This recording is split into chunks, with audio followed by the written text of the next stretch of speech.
मुंबई ते अहमदाबाद महामार्गावर oil tanker उलटला. पालघर जिल्ह्यातल्या चारोटीजवळ मुंबई ते अहमदाबाद राष्ट्रीय महामार्गावर आज सकाळी एका ऑइल टँकरचा उलटून भीषण अपघात झाला.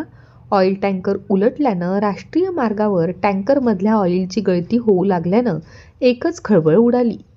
नागरिकांना हे ऑइल ज्वलनशील वाटल्यानं काही काळ भीतीचं वातावरण निर्माण झालं होतं. कासा पोलिसांनी दिलेल्या माहितीनुसार आज सकाळी 8 वाजण्याच्या दरम्यान मुंबई अहमदाबाद राष्ट्रीय महामार्गावरील चारोटी एशियन पेट्रोल पंपासमोर मुंबईहून गुजरातच्या दिशेने हायड्रोकार्बन ऑइल घेऊन जाणारा टँकर चालकाचं टँकरवरील नियंत्रण सुटल्यानं डिव्हायडरला जाऊन धडकला, ज्यामुळे टँकर उलटून त्यातून व्हाईट केमिकल्स म्हणजेच हायड्रोकार्बन ऑइलची गळती सुरू झाली. सुरुवातीला लोकांना हे ऑइल ज्वलनशील वाटल्यानं महामार्गावरील वाहतूक ठप्प झाली. पोलिसांना घटनेची माहिती मिळताच अग्निशमन दल आणि पोलीस विभाग घटनास्थळी दाखल झाले.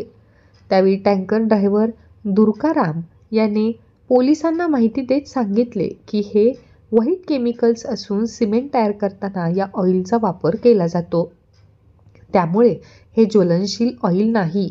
त्यानंतर पोलीस आणि अग्निशमन दलाने क्रेनच्या साहाय्याने या टँकरला बाजूला करून महामार्गावरील वाहतूक पुन्हा सुरळीत सुरू केली.